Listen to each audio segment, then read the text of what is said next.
Alright, hello everyone, this is DayTraderRockStar, and just to do a market update video for you and maybe a little additional watch list going into the end of this week.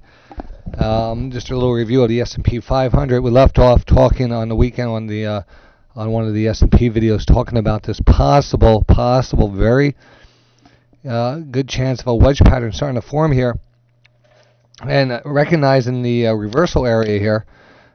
Seeing that reversal candlestick coming in, seeing the trend line intact, seeing the oversold stochastics setting up, and seeing a general channel, or what we call a falling wedge pattern, possible pattern playing out. We could draw a very good trend line right from here right down to here, and the lower trend line has been established, and now it's really confirmed here. And what we did is get a very powerful move off of this, and this is just a great technical area to look at. And I talked about it today on the radio show. How many times that we wait around for the market to give us good buy signals or good areas of entry, be it short or long. And there's you could actually just track the areas going back here. This candlestick back here, this reversal candlestick on the 200 period moving average, a very powerful setup when the stochastics are oversold. And then again, the flash crash, that's kind of out of the realm of things. But here, the reversal in the candlestick here, the nice reversal, the crossover in the stochastics, again, the follow through, and then again, this past hammer, and now the big follow through. So where does this leave us going into the end of this week? Well, tomorrow we have employment claims, or unemployment claims out at 8:30 in the morning, jobless claims, and we will see how that affects the market. Now, I believe the market is really priced in a lot of this news, and at one point you could go on CNBC and see all the bearish analysts out there talking about how the economy is in the hole here. There's no good things about looking out. There's nothing good to be seen. But this all being talked about, it still shows that the technicals really work well. Even in the fundamentals, even if the market does show all this weakness, there is great great technicals here, and the good technical indicators pointing for a nice rally. And today we got that. So all this, all the news that's going to come out here in the future, I still think we have some upside here, just basically to bounce off of this lower trend line, and we're getting tighter here. So eventually we're going to make a move out of this. I think the majority of the consensus, there's more bears out there than bulls, which could be a positive for the bulls. Going short term, we're looking at a move, and I want to just break this chart down for you. Again, the 20 period moving average is right above us. And that's always an area where you want to watch, because in an uptrending market and a downtrending market, I'm going to zoom out here and just give you a fast little, showing this. In an uptrending market, you look for those oversold stochastics, and you watch for the underlying support being the 20, 50, or 200 period moving average or basic trend line. And here you can see it popping up off the 20, popping off the 20, popping off to 50, popping off to 50, popping off to 200, popping off to 200, failure of the trend. And now we're in a downtrend. So again, the same thing. We popped off the 20. We broke down, popped off to 20, broke down, popped off to 50 with the sell signal, multiple indicator sell signal. Pulling back, buy signal in the market, and now we're pushing up. So we have to see if this 20 period moving average is going to hold us. And that currently, and this is on the cash, S&P cash charts, around 1067. So we're looking at that tomorrow. Again, we left off today about 1060. 27, so it's another good 7 points ahead of us. We look at the 60-minute chart, and you can see the bigger picture here. This is a larger wedge pattern that you can see.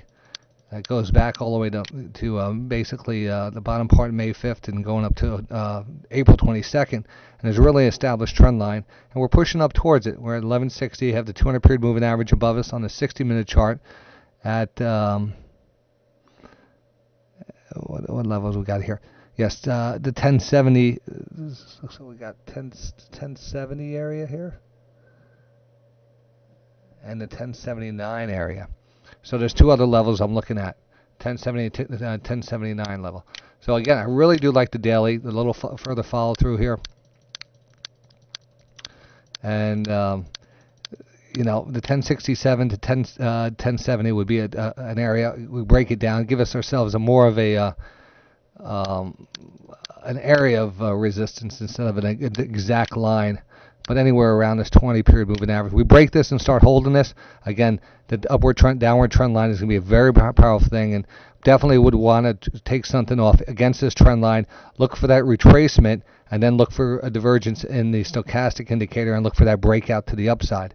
So right now things are, just play it as it goes. If we do get a gap up tomorrow, I would take some profits in this market. I want to go over a couple stocks here that I kind of like and that are set up pretty good. APD, recently got in this one last week, and again, got in a lot of these stocks based off of the market pattern here, and knowing that a lot of stocks are going to bounce. APD is in its own really nice channel, so it's the lower part of the channel. Took positions here last week and had a beautiful follow through on it today. Now we even got a bullish crossover, so it looks like we could easily move further into this channel. So we continue to hold this, and actually, I don't think it's too far gone to add to that position. Google, an interesting channel here. Now, you might see a stock eventually come out of a channel and flush back in. Once it comes back into the channel becomes valid again. Yeah, and very rarely we see a nice channel on Google, but here we do. We have a lower trend line. We bounced off of it. We get a positive. The first time we're actually seeing, positive setup here in Google, and I think we could get this follow through in Google also. So GOOG looks very good. CVX, Chevron.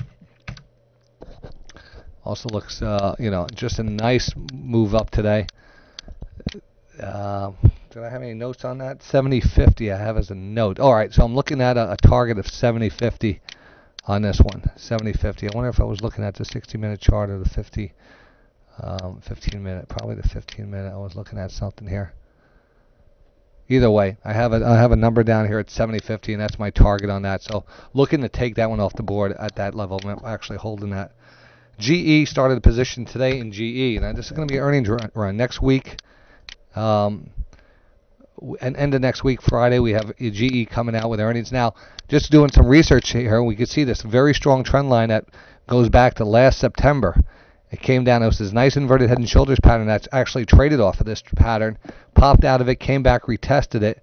All technical moves here, very technical areas. The slanted inverted head and shoulders, right shoulder on the 200, popping through, coming back, retesting the downward trend line and the 200. Stochastics also oversold, multiple indicator setup, then a nice rally.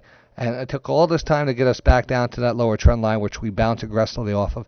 So we got to, I'm looking for a positive rally here into the earnings, like a kind of a pre-earnings rally or a little move up here. So I'd like to get a point out of this, which would be a great trade. So we took a position in that today. Home Depot. What do I have Home Depot here for? What am I looking at here on that?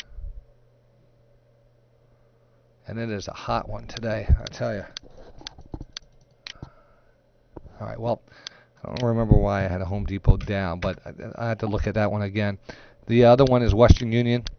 Took this one off today. I just wanted to show you why, again, we got into that is because of the lower trend line and the stochastics and the multiple indicator setup, especially when you have a lower trend line area set up and the stochastics come back to this one. This one's a very organized chart. You can see the rhythm of the chart here, and each time we do pull back into an oversold level, there's a good chance of a nice bounce. So even though I did take profits in this one today, it still looks great. If you're still holding this one from last week, then I definitely think we have some follow through on this. All right, back here with you. Next one we got is Ryland Group, and I've been watching the housing sector. I did a video on the housing sector, outlined this slanted inverted head and shoulders pattern, and the embedded in it. And all the bad news coming out of housing, I still say technicals are outweighing a lot of different things there. So you're seeing the breakout of this pattern, very nice pattern. It worked out well. Off to the races. We got a breakout. Gonna look for a continuation move in this. So very nice, RYL. BBOX, here's a new one for tomorrow. I'm probably going to get an entry off of this. Now, this is an interesting one because we have, what I was looking at here earlier was a wedge pattern and a breakout and then a retracement back here. Now, if this was an original wedge pattern, we see that, you broke out, you came down and retested it, bounced, came back, retested it, bounced. Now, I could actually get rid of this. But what we look back here at certain stocks that really perform. Some stocks work really well off pivot areas, pivot points. Some stocks really pay attention to their Fibonacci retracements. Some stocks really pay attention to support and resistance lines. Now this one seems to really have a good reaction to the stochastic indicator, and it's a very rhythmatic stock, up and down, and we're at a point now where we're about to turn back up. There's the lowest trend line support. Now if we got rid of the this lower trend line and just say, hey, what happens if this starts to be coming? Because you always have to look back and you have to analyze these charts right, left, and sideways, and maybe you can start to see this channel starting to form here. So in either way, this ends up being a very interesting stock here, because we came back down and now we're trying to push up. And normally I want to see that type of pattern break out to the upside. So everything's set up for a continued bounce. I think I might start a position on this one. Definitely looks interesting for me. The other stock I was looking for was I remember what it was. It was Headwaters, HW. It wasn't Home Depot. Started position in Headwater. Just throwing this one out. Nice inverted head. Nice head and shoulders pattern. The extended head here, whatever that was, stimulus pattern. Who knows what that was? Caused that one to bounce up. But we never made new highs. Technically, we dropped off. The trend line here, and we say this was technically a head and shoulders pattern formation. We dropped off here, and this is a perfect measured move, retracement off of the head here. So we came right down to the lower part of this head. This probably even adds up a little bit better if I just put everything in place. And we pulled right back down here. So HW, the stock I used to trade. We used to trade it from $4 to $6. I haven't seen it down under $3 in a long time. And we're down at this level, so I think it's definitely worth an entry off of a couple different indicators. Again, the stochastics. The only thing I say is a lower price stock, which could cause you pain if you get in too big, because you think it's a cheap stock and you can get in big. Don't use it that way. Just same rules apply on everything. Western Digital. All right. This is the one I took a position last week because I like this sector, and again, you can see like kind of a channel here, but it's something that I'm not 100% convinced on. Is this a real channel? It feels like it goes up nowhere here. So one thing that sometimes I do is I check other stocks in that sector and to see if they're in similar formations, and then it kind of confirms what I'm looking at. So in this one, I automatically with Western Digital, I also look at Seagate Technologies, and on Seagate STX, you can see a very clear falling wedge pattern. So maybe I could go back to the WD here and say, all right, maybe this isn't a channel, but maybe this is a nice little wedge pattern. I said, well, look at this. It actually hits here. We hit it right here. We hit a candlestick here. We hit a candlestick here, and we seem to be holding the lows, holding our levels here. So it actually appears to be a nice wedge pattern here on WD, Western Digital, and it's confirmed on top. So we get a follow through tomorrow. Watch for the breakout to the upside here. It definitely looks interesting. But I wanted to see a little better follow-through today in the overall market, so I'm going to be super cautious on this. If we don't get that follow-through in the next couple of days, I would just move on. So that's it for tonight. Hope you enjoyed that video. Every day you see me trading the markets, bringing these patterns to you live on DayTraderRadio.com. From 8:30 to 4 o'clock, anytime you can check in from work on your smartphone, see the charts, check in on your phone, check in everywhere. Come on by. DayTradingRadio.com. Good to see you. Good to see you.